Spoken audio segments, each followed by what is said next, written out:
Happy Wednesday morning, everyone. Welcome into Morning Jocks. Conrad Van Order and Damian Mitchell here with you until 7 o'clock, as we are each and every morning. And of course, we always appreciate you making us a part of your morning each and every day right here on Jocks and choosing us to be your home for college football, because we are gearing up, as always, for another fantastic week of college football, not only here in the SEC, of course, but around the entire country. And the big game here in these parts, with Auburn taking a bye week this week, is going to, of course, be Alabama and Vanderbilt, as they will do battle there in Tuscaloosa at 2:30 on Saturday. College game day, that crew going to be down there on Saturday morning as well. So should be a fantastic time. I know, again, it's funny to think that you have an Alabama Vanderbilt game that's on college game day, but that's one of the, we spend so much time talking about all of the negative things or complaining about all the things we don't like about college football now. I think this is one of the good parts of it personally. I mean, again, the fact that you have this matchup and it is legitimately viewed as, oh, this might be one of Alabama's 3 toughest games this year. It's a top, I mean, I guess it's a top 16 matchup technically in terms of the rankings. I mean, we're going to get into some playoff odds here in a little bit on the show.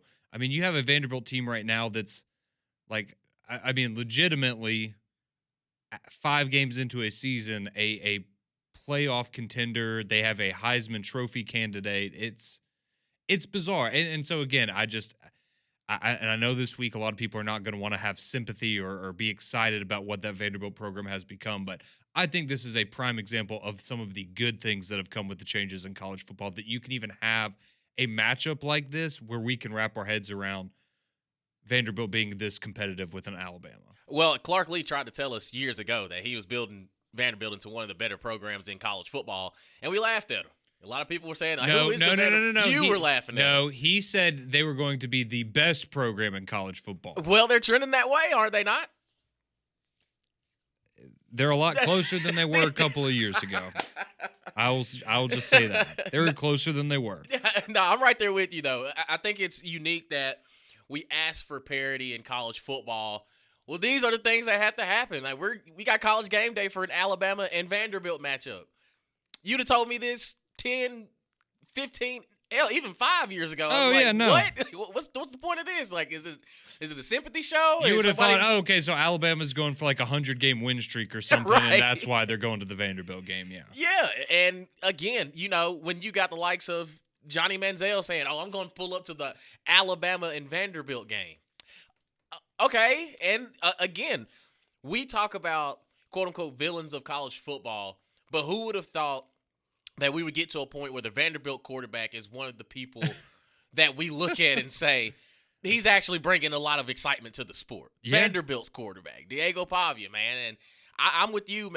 I think a lot of what happened last year and how it caught everybody by surprise, and now we're looking at Vanderbilt through 5 games of, hey, this may be a legit conversation that they could really mess around. Would it be an upset this year if they beat them again? Now it's, oh, this is a recurring theme. What's going on? Why do we see the highest of highs against Georgia and then follow that up with a dud against Vanderbilt for 2 years in a row? So I'm with you. I think this is an exciting time for college football just because of through 5 games in, as we flip the calendar, today's October 1st, that we don't really know what to expect week in and week out with teams week to week, because coming into the season, we looked at Arch Manning, we looked at Texas. It's like, yep, they are the number 1 team in the nation. Through 5 weeks into the season, it is a struggle to say that they're just going to lock and load and rinse and repeat and get back to Atlanta to play for the SEC championship. That just seems like a foreign thought. But now with all the competitiveness we've seen through 5 weeks, 6 weeks, this is going to be a fun ride the rest of the way. So, and it starts this Saturday too, because again, College Game Day is in Tuscaloosa for Alabama and Vanderbilt. Yeah, it's gonna be a big time down there in Tuscaloosa, and there's certainly some things that I think are different about this matchup going into it, and just in terms of you're not sneaking up on anybody if you're Vanderbilt. I know that there maybe were just as many Alabama fans, if not more, than Vanderbilt fans at the game last year. But I think playing in this venue, right? Alabama's always played a lot better at home under Kalen DeBoer. I think that certainly gives you a little more confidence. And I think when you look at just how the matchup breaks down, I absolutely think Vanderbilt's going to get their points, right? They're one of the best passing and rushing offenses in the entire country. And not only are they able to do what they did last year with a lot of, getting guys in motion, quick passes, moving the pocket for Diego Pavia, but they can also throw the ball down the field pretty well. And they really don't have a weakness in that offense, or at least that they've shown so far. Granted, the best team that they've played is a South Carolina team who lost their quarterback in the first quarter, and you saw, their soul got absolutely crushed on that field. So, again, I'm just going back to all the same things we said about Alabama going to the Georgia game of, okay, well, you feel good after these last couple of weeks, but this is going to be the real test. Well, this is the real test for Vanderbilt. And not to say it's not going to be a test for Alabama as well, but this is easily the toughest game that Vanderbilt will have played so far. And they're having to go on the road this year in a hostile environment and try to take care of business. So it's going to be fascinating to see how it ultimately plays out. But one person who, is going to be locked in for that matchup is Ty Simpson. And we got to hear a little bit from the Alabama quarterback yesterday after practice. So the good thing is you got to hear, I listened to, excuse me, interviews with a couple of guys, including LT Overton, Deontay Lawson, Parker Brailsford. Those were some of the guys they talked to afterwards. And everybody having good things to say about this week of practice. They like the way the guys responded. The energy's good. The mentality's right. And so that's all seems to be in good shape for Alabama right now, as they are just a few days away from this matchup with Vanderbilt. But let's start off with Ty Simpson, the Alabama quarterback. This is him talking a little bit about the team's mindset heading into that Vanderbilt game and how they're not going to make the same mistakes that they made last year. The mentality of the locker room this week, right, is, what about, we remember, you know what I mean? Like, we remember what happened last year. What are we going to do about it? Even though it's not about last year, it's about us. We're not going to make the same mistake again. You know what I mean? Like, we're going to, they're not the same team last year. Neither are we. You know what I mean? Like, they're better, and we're better in some ways. So we need, this is a top 25 matchup. College game day coming in here. Like, this is a really, really good Vanderbilt team, and if not one of the biggest games of the year. You know what I mean? So we need to come in with the mentality like we have been all these past couple games, like a chip on our shoulder, and it's Alabama against the world. There you go. Alabama against the world, and still playing with a chip on their shoulder. And again, those are the things that you want to hear all season long. And hopefully, this is a big game, I think, in a lot of ways. Obviously, it's a top 25 matchup. It's a revenge game for Alabama. But I think even for, a lot of people in the fan base, right, you need to show that, okay, you can handle the success of beating the Georgias of the world. Because, again, like at a certain point, it'll be great if you can beat Georgia every time that you play them. But if every time you play Georgia, then you have a letdown following that, it's kind of going to sour the taste in people's mouths about those Georgia wins, right? Or substitute Georgia for, LSU or any of these bigger games where you're like, man, okay, Alabama really steps up to the competition. But then you see them regress when they're playing maybe somebody that's not up to the caliber of their competition. So Alabama not going to let that happen this year. At least that's their mindset heading into the matchup. But how about the quarterback on the other side? One, Diego Pavia, who we're all very, very familiar with at this point. This is Ty Simpson just kind of giving some of his thoughts on the Vanderbilt quarterback. He's a dog. He plays with a chip on his shoulder as well. Like, watching him and their highlights throughout, the season, man. Like, seeing last year, he gets a ton of respect from, Johnny Manziel. Like I said, man, ton of respect for that guy. He plays with a chip on his shoulder. It's going to be a good game, man. Like, we got a good defense. They got a good offense. So it'll be exciting. So there you go. That's Ty Simpson. Some quick thoughts on Diego Pavia as well as the matchup with Alabama or with Vanderbilt overall. And I will say that's another common theme that I heard with all of the players is everybody, they're giving Vanderbilt their credit, right? It's somebody saying, oh, we're going to go in there and we're going to, wax them, or we're going to go in there. It's not even going to be competitive. And they're all, we're well aware of how good Vanderbilt is. They're one of the best teams in the SEC right now. We got to go out there and handle our business. So they certainly don't seem to be overlooking the Commodores at all. And last but not least, let's hear this from Ty Simpson as well, because again, it's his story, and it's just so cool in today's day and age to have a guy like him who's had multiple opportunities to transfer out of that program, who had to wait his turn to get a starting position, and now that he's having some success and starting to get some recognition for his performance. This is Ty Simpson when he was asked what it means to him to get to lead this football team this year for Alabama. It's a dream come true. You know what I mean? Like I came here, wanting to be a captain, wanting to have the opportunity to lead a team, lead a team to a championship, right? Always dreamed about playing the SEC, playing in big time games like this one, like having college game day here, and then the fact that I get to put my foot in Denny Chimes and be represented for the rest of my life as an Alabama captain, and bring my kids back here one day and my grandkids. Like, what more could you ask for? You know what I mean? Like, this is the mecca of college football, and the fact that God's given me the opportunity and the platform to be here is amazing. I thank Him every day that I get to live out my dream. So there you go. Again, just very cool to hear a guy who's obviously very, very grateful for the opportunity that he's been given and has worked really, really hard to get there. So always good to hear, again, some of the good sides of NIL and things that happen in college football, because there is still some of that good out there. You just maybe have to look a little bit harder for it than you used to. So we'll dive more into that matchup tomorrow, give you more of our thoughts on the game, what Alabama's going to have to do to have success, what Vanderbilt's going to do to give Alabama fits defensively, all that good stuff. We'll continue to break that game down for you more tomorrow. But now that we are a good ways through the season, over a third of the way done, the playoff picture, the SEC race, the Big Ten, all the different conference races starting to get a little bit clearer. I know that might be hard to believe in the SEC at least, but we have a new batch of college football playoff odds. So I want to go through and share these with you. But I also want to get some of your thoughts, Damien, as well as the listeners, as we kind of go through this. And who are the teams that we view right now? Are these teams we view as serious contenders down the stretch, or do we think maybe it's more of a flash in the pan here earlier on in the season? So we've got 20 teams to get to. 10 of them are going to come from the SEC. So we'll break all that down for you. Take a look at the college football playoff race next on the Wednesday edition of Morning Jocks.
Welcome back into Morning Jocks here on your Wednesday morning. Conrad and Damien with you until 7 o'clock, at which point we will hand you off to McElroy and Kublik in the morning. So let you hear a little bit from Ty Simpson there, talked a little bit about Alabama and Vanderbilt, and just kind of how crazy it is that that's a matchup that we get now. That's a top 25 college game day type matchup in college football, and how maybe that's one of the good sides of all these changes that we've had is this parity and having games like this that you really do look at and you go, all right, you can't overlook Vanderbilt. It's just crazy that we've gotten to that point. But I think that is a good thing for college football. So I said we were going to get into some college football playoff odds. And again, I know it. We're 4 or 5 games into the season for all of these teams, and a lot can change. And especially, I mean, as we saw this past week, right? I mean, just look at what happened with the polls and how reactionary it was from 1 week where, I mean, you had Georgia fell 7 spots, Bama jumped 7 spots, Ole Miss went up 9 spots, LSU fell 9 spots, Florida State fell 10 spots. Like, you can just tell that, people are still kind of figuring out what their ideas are, what their, how they view a lot of these teams as a whole now. Because I think you see, right, somebody like LSU who riding really high early on in the season with that Clemson win, we were able to overlook, okay, you didn't look good against Southeastern Louisiana, but that's okay because you beat Clemson. Like, now I think you look back and you go, oh, well, that wasn't a great performance against a bad Clemson team. That wasn't a great performance against a bad Florida team. And you struggled against some of the, the group of 5 or group of 6 competition you're playing, the FCS teams you're playing, whatever. And I think you saw the polls react to that, right? Of, okay, now you've lost to Ole Miss. Okay, I think we need to pump the brakes on how we view LSU. Now, I think there's some other teams, right, where you look at an Alabama and you go, man, after 1 week, really, we're already back on that bandwagon of competing for a national championship. But that's just how quickly things change in the world of college football here. So let's get to these. And as we go through the top, again, there's 20. These are the top 20 college football playoff contenders right now, according to ESPN. And we'd love to get your thoughts on it as well. 205-834-9450 on the courtesy GMC text line if you agree with one of these or you probably really, really disagree with some of these teams as being playoff contenders. But we'll start off. All right, here's the first batch. So interesting where one of these teams lands. So these teams are all between 30% and 20% chance of making the college football playoff, according to ESPN. So in 20th place, you have USC, who just lost to Illinois. They have a 21% chance to make the playoff. Interestingly, Penn State is all the way down here at 23% chance to make the college football playoff after their loss to Oregon. But according to the polls, they're still one of the 5 or 6 best teams in the country. Anyways, then you have LSU. They have a 23% chance as well. So LSU and Penn State right now, according to ESPN, have the exact same chance of making the college football playoff. I think that's interesting. And then after that, at 30%, you have Tennessee. So let me ask you right now, Damien, if you were to have to pick between Tennessee and LSU right now, let's say that's, one of those 2 teams is going to be the last SEC team in the playoff. Who do you have more confidence in right now moving forward that they would be a playoff team, Tennessee or LSU? Tennessee. Okay. Because I think a lot of it has to do with LSU's offense that they can't handle. Again, their decision to not actually run the football is going to be their Achilles heel. Like the absolute just defiance in trying to set up a run game, it's going to be their downfall. And the inconsistency we've seen with Garrett Nussmeier. Is he hurt? Is he not hurt? You keep throwing him out there. He's continued to underperform. And with the weapons that you have at the receiver room, it kind of feels that this offense is very underwhelming, where I don't have those questions for Tennessee on both offense and defense. Yeah, I think I would probably go Tennessee a little bit now. They have a better quarterback right now, which, I mean, going into who would have thought that we would ever be saying Joey Aguilar was better than Garrett Nussmeier, but I think that's the reality right now, whether that's because Nussmeier's hurt or something's going on, whatever. Aguilar's been playing better than him. So, yeah, I would probably go Tennessee in that one right now as well. But quickly, I did want to get to Penn State really, really quick.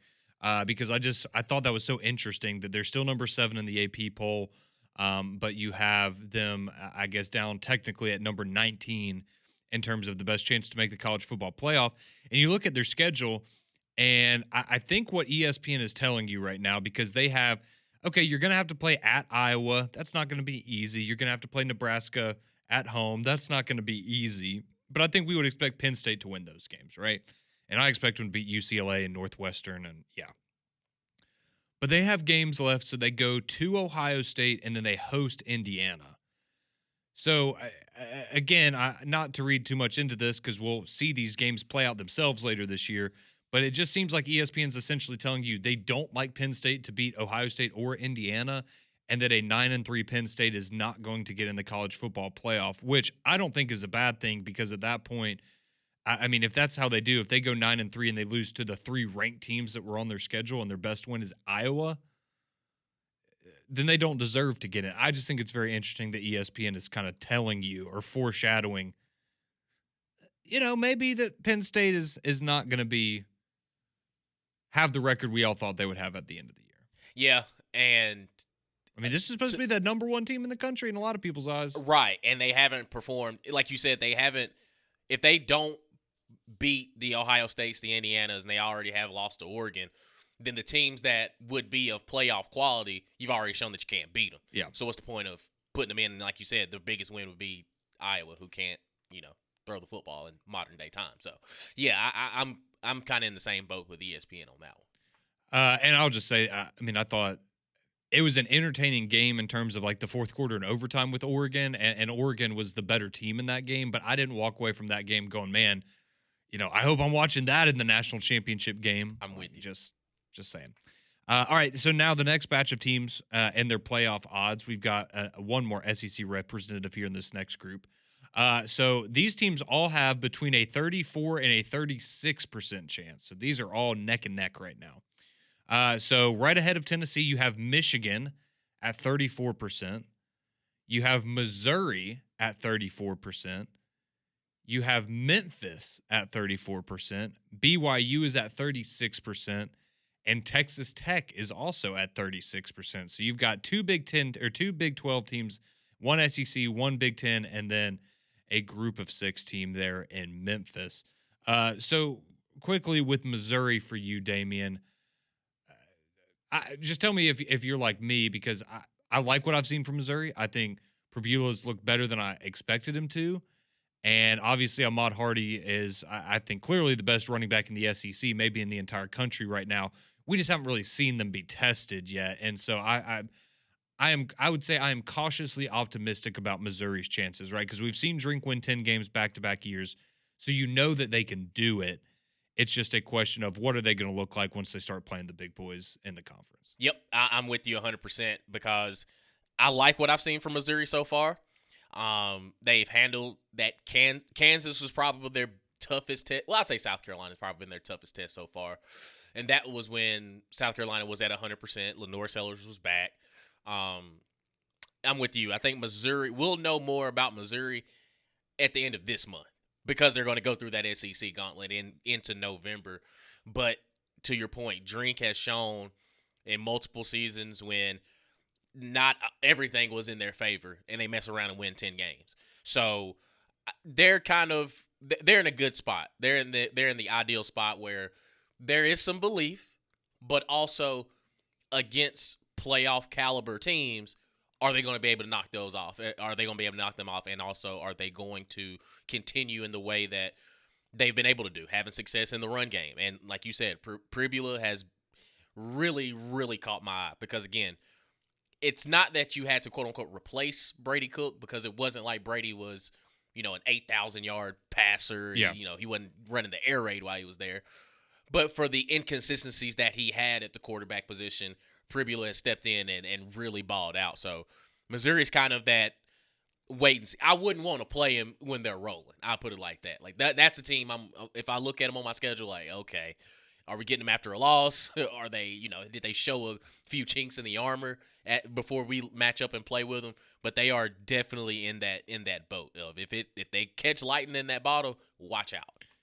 Yeah, no, I certainly agree with you on that. So I need to see him against tougher competition, but I like what I've seen so far a lot from Missouri. It's just will that translate? And I feel really confident, honestly, that the running game's going to translate quite well. It's more so just what does Bo look like once he's having to face, the better defenses in the SEC on a weekend and week out basis. And also it looks like Memphis still holding on to the what would be the guaranteed playoff spot to the group of 5 teams over USF right now, as Memphis is undefeated and still rolling after that win over Arkansas. So we've still got 11 teams left to go. And guess what? 7 of those 11 teams are from the SEC. And there is one that I haven't gotten to yet that might surprise you. They are this high up on the list. So we'll keep it rolling. Our conversation on the college football playoff. Which teams in the SEC and around the country do we think have real chances of making the playoff, and which of these right now are just kind of blowing smoke here in the early part of the season? We'd love to hear from you. 205-834-9450 on the Courtesy GMC text line as we continue the college football playoff conversation next on JOX.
We're rolling along here on your Wednesday morning. Conrad Van Order, Damian Mitchell with you here on Morning Jocks. Trying to get a better picture of the college football playoff hunt as a lot of teams in play, not only in the Southeastern Conference, but still a lot of teams in play around the entire country as we try to narrow it down and start to, I think, get a better idea of what a lot of these teams really are now that we're kicking off conference play and getting into kind of the meat and potatoes of the schedules here coming up for a lot of these teams. So we had 20 teams to go through. If you missed it, real quick, to get you caught up, we went through the first 9 because these are all teams that have under a 40% chance of making the college football playoff. So quickly, you had USC, Penn State, LSU, Tennessee, Michigan, Mizzou, Memphis, BYU, and Texas Tech in that order. And this is all according to ESPN and their playoff predictor. So all of those teams I just shared had between a 20 and 36% chance to make the college football playoff this year. And so we have 11 teams left to get to, Damian, and 7 of them are from right here in the Southeastern Conference. So starting off, this team has a 43% chance of making the college football playoff according to ESPN, and it's Vanderbilt. Not they have a 43% chance to go to a bowl game, not a 43% chance to, win 9 games this year. They have a 43% chance, according to ESPN, to beat Alabama. So that would tell you that even with a loss to Alabama, now is that number going to plummet? Yes. But it's not they have to beat Alabama to stay in the playoff hunt type thing. They could lose to Alabama and still find themselves in the conversation for a college football playoff spot, which is wild. It's insane, the times that we're living in. But like we said, man, Vanderbilt has improved. Didn't think it was going to be in a situation where we're having a conversation in October that Vanderbilt is a fringe playoff team. Think about that. No, I know it's crazy. All right, let's do something we've never done before. All right, we're looking at the Vanderbilt schedule and who they have to go through to make or be in the conversation to make a playoff team. Literally never done this before with Vanderbilt. So they have a very tough stretch coming up with their next 4 games. So they're at Alabama this weekend, then back-to-back home games, LSU and Missouri, and then they're going to go on the road to Texas. And then they finish up with Auburn, Kentucky, and Tennessee. So they've got 5 of their last 7 games against top 25 teams, all 7 going to be in SEC play. So, again, you can clearly see where it lost to Alabama. You've got room to make up for that, but that's going to be that's a tough stretch for anybody. So we'll see how Vanderbilt can navigate it, but you can clearly see, they should have beaten Missouri last year. Yeah. They didn't, but I think Missouri's a little better this year potentially. But I guess we'll see. I think that LSU game at home is interesting, right? Because LSU can't score points. Right. Again, we're having a conversation in October of Vanderbilt's no longer looked at as, that's a guaranteed win. It's, okay, if LSU doesn't play their A game, they can get beat. If Texas doesn't start looking better offensively, that game feels... That was a 3-point game last year. Right. It feels as though, hey, Texas, if you ain't playing your A game, it's not even an upset. It's Vanderbilt is showing that they're here, that they have arrived. Who would have thought Diego Pavia would have done so much for a program? They got to build a statue of him. They have to. If this continues, then yeah, they might as well just name the school after him when all is said and done. But yeah, it's remarkable what he's done for that program in just such a short period of time of turning them not only into, a team that nobody wanted to play in the SEC last year to this year. Again, do I think they're going to make the college football playoff? No, I don't. But they've got, essentially just as good of a shot as any of these other teams do right now. So I certainly wouldn't completely write them off at this point. But we've got, a few more SEC teams right ahead of Vanderbilt. So Vanderbilt's at 43%. Then you've got Oklahoma at 46%, Texas at 51%, Texas A&M at 56%, and Georgia at 57%. So that's your next grouping right there. You have Oklahoma, Texas, A&M, and Georgia back to back right now. So for you, Damian, I guess because I look at this and, I feel like I have a good idea what Oklahoma is. Obviously, we got to see how Mateer looks once he comes back. I have no doubt about Georgia, right? Look, they lost a tough game against Alabama. They had opportunities to win. Unfortunately, they didn't go their way for them. But I don't really have any concerns or questions about Georgia now. And I feel pretty solid about what I know with Oklahoma, as long as Mateer comes back looking the same. But between Texas A&M and Texas, who are you buying more into right now between those two programs? Because I feel like, yeah, it's tough. It's tough. Yeah, I gotta admit, it's Texas A&M. I was about to say I would go with the Aggies right now too. Yeah, it feels like venom coming out of my vocal cords right now. But no, Texas A&M has shown that they, as long as they just don't have that questionable "why did this happen" game, Mm-hmm. it is hard for me not to say that for pretty much the rest of their schedule, how they're not going to find themselves, kind of similar situation they were in last year, where if they continue to win at this level, it's they could be in. And I will admit, my hang up with Texas A&M is because I think, one thing that's impressive with A&M, right, is you've now seen in back-to-back games, and you could argue, well, Auburn's maybe not as good as you thought they were. Notre Dame's not as good as you thought they were going to be, or whatever. If that's how you feel, that's fine. But you've now seen them win a game on the road against I think still a pretty good Notre Dame team in an absolute shootout, like must have it, clutch throw after clutch, big play, down the stretch there for Texas A&M, and that receiving core for Marcel Reed. And then you had an absolute knockout drag out against Auburn, where it didn't really feel like you had your best game offensively speaking, but defensively, I mean, you held them to 0 for 13 on third down, right? So you've seen them win against what I would consider quality competition in multiple ways already, but it is still also Texas A&M, and you just kind of assume that they're going to choke at some point. But I think we start having to ask the question of what if they don't, and that's choke, that's which the uncomfortable. It is, it's because the uncomfortable spot to be in. But I mean, you look at, I'm just saying. So they're undefeated right now. Mississippi State, that's going to be a tough game this weekend. There's no doubt about it. Mississippi State's tough. But you have Florida. You have to go to Arkansas, to LSU, to Missouri. You've got South Carolina, you've got Samford, and you've got Texas. So, I mean, they're essentially going to be favored the rest of the way. Yeah, I mean, maybe, yeah. Maybe Missouri, not the Texas game, and maybe not LSU, but. See, I think they'll be because they're on the road. I still think, to me, when it comes to Texas, because I haven't seen them put 4 quality quarters together against quality competition. Yeah, I'm not sold either. I'm not sold on. No. Texas A&M, on the other hand, they've been hit in the mouth. They've thrown their punches, and they're sitting undefeated right now. And again, that Auburn game, it really kind of took me back. It's, wow, okay, well, like you said, the style in which they play, they've shown that they can go to the shootout range and play on the road against Notre Dame. Like you said, I think they are a good Notre Dame team. They're not the best, but they handled their business. And then with Auburn, like you said, they were 0 for on third down. 13 attempts. Mm-hmm. And you forced them in a third and long situation. So it just hurts. It really does, that I'm kind of buying some real stock in Texas A&M. Yeah, as long as they don't blow it. It's unfamiliar territory. And again, right, I think for a lot of us, it's, all right, you're going to have to prove it to us that you're not going to blow it, but they're going to have the opportunity to do so. And we'll see if this can end up being a very special year there in Aggie land for Texas A&M. All right, we've got 6 teams left to go. So we just told you Georgia, out of that group, they had the best odds at 57%. So all of these teams now are taking a jump up.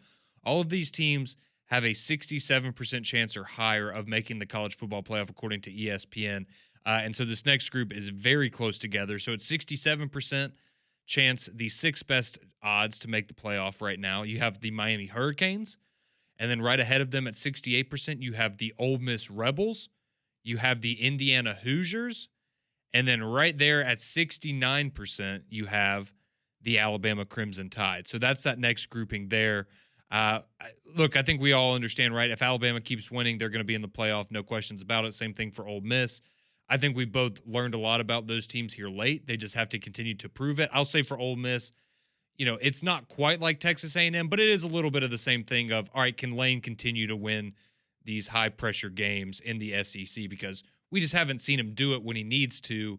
And again, it's hard for me to say, man, this team's going to make the playoff, but last year's team didn't. But maybe that's the power of Trinidad Chambliss there. But quickly, your thoughts on Indiana And are you taking them seriously this year? I think Indiana's better this year than they were last year. So I didn't know if you have that same perspective on them and if you're taking them seriously again, or if it's just, okay, here we go again. They're going to beat up on a bunch of teams that aren't really contenders. And then when they play, an Ohio State or somebody, they're going to get their bell rung. The Illinois game woke me up for Indiana. Of okay, That's tough for anybody to do. yeah, and again, then I watched what Illinois did to USC just last week, and it's okay. Um, maybe I really need to watch Indiana. Yeah. Okay, they're legit. And to your point too, I think a lot of it last year was you caught a lot of teams by surprise, and maybe you just didn't have those guys against Ohio State. You just were overmatched when it came to, just the dudes that you have on your team. Well, this year, they're leaving no doubt. And it's hard to not buy stock into it because of the fact of, oh, well, they just they just beat a top 25 team by 50 points in front of everybody. Like it happened. So it's okay. You've gotten my attention. You've gotten my attention. And then kind of looking at Miami. Okay, you lose to Florida State this weekend. So be it. I don't expect you to lose. They're going to be anymore. fine. Yeah, they're going to be you're going to be in there. And then Alabama and Ole Miss. Yeah, as long as you keep doing the things that you're doing, they control their own destinies. Absolutely. But Indiana, they're legit.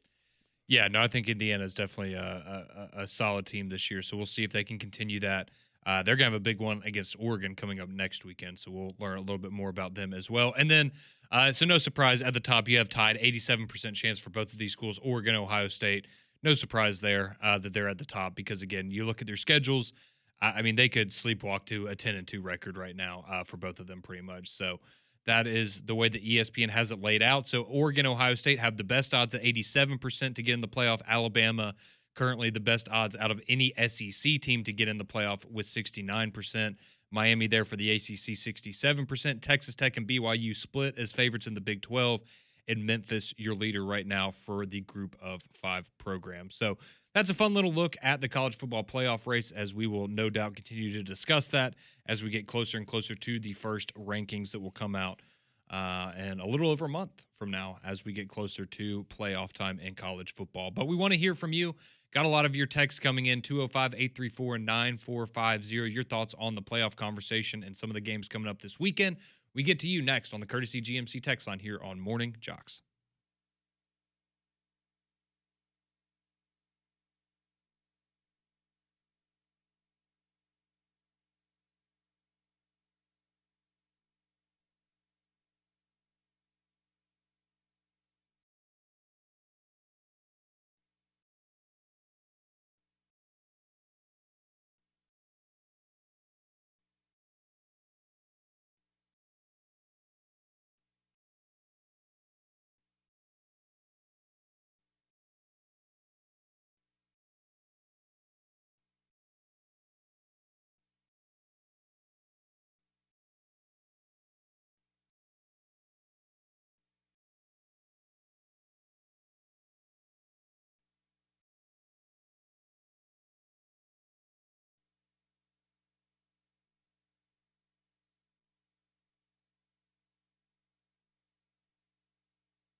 Few more moments here on the Wednesday edition of Morning Jocks. Conrad and Damien here with you. Appreciate you tuning in and being a part of the show each and every morning as we're about to head to the courtesy GMC text line for some of your reaction. But quickly, last night you did have the start of the Major League Baseball postseason, and a few teams going to be on the brink of elimination today. So you started off, you had the Tigers taking game one there over the Cleveland Guardians. So the Tigers 1 win away from advancing in the postseason. The Cubs take down the Padres 3-1 last night. The Red Sox take down the Yankees 3-1. And man, had the bases loaded and nobody out in the ninth inning and got nothing out of it. So that was a heartbreaker for me last night as the Yankees fell to the Red Sox 3-1 and are on the brink of elimination tonight. And unfortunately for you, Damien, you're in the same boat as me because your Cincinnati Reds fell to the LA Dodgers 10-5 last night in the first game of the wild card round. So you got game twos coming up tonight around Major League Baseball, and good luck to all the teams on the brink of elimination tonight as the Red Sox are evil, and I hope nothing good ever happens for them. Moving on, though, to the courtesy GMC text line, your thoughts on the college football playoff conversation that we've had here this morning. And so this text rolls in for us, and it says, "Good morning, fellas. I think Iowa State could be a team that could sneak in this year. Also, an Alabama-Florida State rematch in the playoffs would be pure cinema. I also believe that the winner of Georgia-Ole Miss will be guaranteed a playoff spot. Have a good day, you guys." Appreciate you chiming in there this morning. Yeah, I think Iowa State certainly, if they keep winning, all you do is win. You look up and you're 12-0 at the end of the year. You're going to find yourself in the playoffs. So, yeah, we'll see with Iowa State as they've looked pretty good at times early on in this season. This one person texting, they just say, "Go Red Sox." Well, that sounds like an awful life for you. I'm sorry. I'm just kidding. It's been much better for you in the last 20 years than it has for me and the team that I root for. Let's see. This text rolls in. I believe this is about Johnny Manziel. It says, "By the way, Johnny and Mike should have went up 21-0 in the 2013 game if not for a controversial fandom PI call that's still talked about." 12 years later? People are still talking about that? That must mean you didn't really do anything in the last 12 years. It says the defense was ranked 116th that year. Pavia is a Johnny football fan. Hard not to like Pavia. Bama has more titles than Jesus. Not sure where the visceral triggered group comes from when it comes to Johnny football. I don't. Okay. I guess he's saying he doesn't understand the hatred for Johnny Manziel. Okay. Well, again, I'm just, if you're a Texas A&M fan and you're texting us about a phantom PI call in an Alabama game 12 years ago that you lost, get a life. All right, Nick chimes in. They say, "If by some miracle Auburn goes on a winning streak and finishes 9-3 and would be in the playoff conversation, then the entire fan base owes Hugh Freeze an apology. Also, in the year of our Lord 2025, there's a high chance that Vanderbilt makes the SEC title game." It's crazy. It's a non-zero chance, that's for sure. It's crazy. But I agree, right? If Auburn finishes 9-3 and they're in the playoff conversation, then yeah, I certainly think a lot of people will owe Hugh Freeze an apology. But and that's possible. It doesn't look likely right now, but it's possible. It kind of goes back to the Penn State conversation. Who would they have beaten in those 9 wins? Because if you have 3 losses, I'm assuming, okay, like Texas A&M, you understand, Oklahoma, say you lose to, either Georgia or Alabama, would that one win help you either one with the Kentucky that you have, the Vanderbilts? I was about to say, you're going to have to beat Alabama or Georgia probably. Yeah. And, certainly beating both of them would help a lot. But, yeah, I would think you'd have to win at least one of those games, and that would be kind of your marquee. Yeah. Like all right, yeah, this is you're going to need some help. The cherry on top. Yeah, and they will. I think a 9-3 team is going to get in from the SEC or the Big Ten this year. I think more likely from the SEC, but we'll see if I'm proven right on that or not. I have a feeling it's going to happen this year. Let's see. Antoine chimes in, says, "If any team on Vandy's schedule doesn't play their A game, they will lose. Vanderbilt is legit this year." Yep. I agree with that. Let's see. It says, "Guys, calm down. Next year, Vanderbilt is a guaranteed win." Yeah, we'll see how they look once Pavia is gone, but they are certainly riding high right now. Let's see. Drake says, "I'm calling it right now. Alabama is going to get at least 5 sacks in the game on Saturday." Well, that'd go a long way towards helping them beat Vanderbilt. And this text rolls in. It just says, Take the over. I think you're going to have a lot of people taking the points this one. We're back tomorrow at 6 a.m. Appreciate you being a part of the show today. McElroy and Kubelik in the morning. Those guys are next.